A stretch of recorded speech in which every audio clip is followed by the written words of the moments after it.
Ready. Why did you choose this profession? I chose this profession knowing that when I graduated, I wanted to pursue a graduate level profession.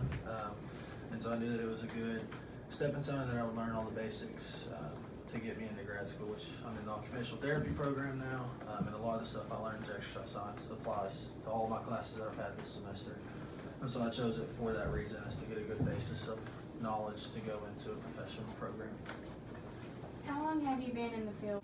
I guess really for only about a summer.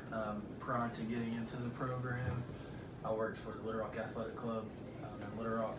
And it was just kind of I was an exercise manager and planned workout classes for all the personal trainers and stuff around. And did like the logistics aspects of exercise science as opposed to like actually doing the physiologist part of it. But that's how I was only in the field truthfully for a few months before I got into this program. What advice would you give to someone pursuing this field? To take everything into account. I know a lot of times in class, some stuff seems like you won't ever have to use it, but there's stuff that I learned in like basic physiology my first semester of exercise science that I had to use while in that field, and stuff that I've had to use throughout this professional program already. So take all of it in and not just pick out the stuff you think that is important, I guess is what I would say. What's your favorite part of the job? My favorite part of the job, truthfully, is just I like that environment, and I like being able to assist people that don't necessarily know what they're doing when they're exercising, and being able to go over there and critique them and actually know that I'm critiquing them in the right way. And it always makes them happy if you go over there.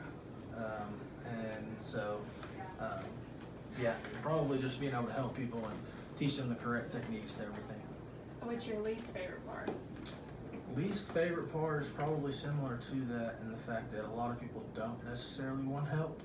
So my least favorite, like over the summer when I did have that job, I went up to an elderly man and tried to assist him while he was doing back squats. Tried to show him the proper technique, and he pretty much told me to leave him alone. I didn't know what I was talking about. So just the part of, I guess, making sure that they know that you are credible in what you're talking about, and sometimes can be more difficult than it should be. But what is your typical workday going to include? For those 3 months, it really included, and see, since I was on the logistics part, a lot of it included getting there in the morning, making the schedule for the next week. We always had our schedules planned out a week in advance. It really just consisted of talking to all the different personal trainers and Group X instructors and seeing what times they were seeing an influx of people come and what times their classes weren't really working as far as number of people showing up.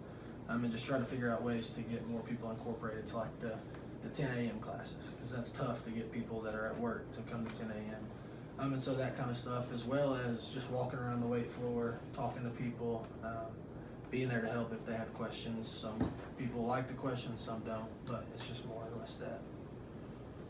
What is your salary range? That salary range for those few months was nothing extraordinary. I was getting paid about $16 an hour to do that job, but mainly because they knew it was a part-time job and that they didn't have to pay me salary. But we had talked about it, and if I was going to stay, it was going to be around $40,000 if I wanted to stay, and that would be for annual salary. What motivated you to stick with your career path? Really, so technically, I guess if you consider occupational therapy as part of that exercise science career path, which to me, it's real similar now that I've seen both sides, so I would. What was the question? I'm sorry. You're going to have to trim this. What motivated you to stick with your career path? So motivated me to stick with it is just knowing that it's just a career where you don't really necessarily sit behind a desk all the time, and that you can get out and actually be active with people and help them and assist them in ways that with stuff that a lot of people don't necessarily know about exercise. People can go to the gym and work out, but that doesn't mean they know what they're doing. And so actually being able to go in there and help these people understand the basis of why they're actually doing these weights or why they're on a treadmill and stuff like that is probably what motivates me the most to continue this career path.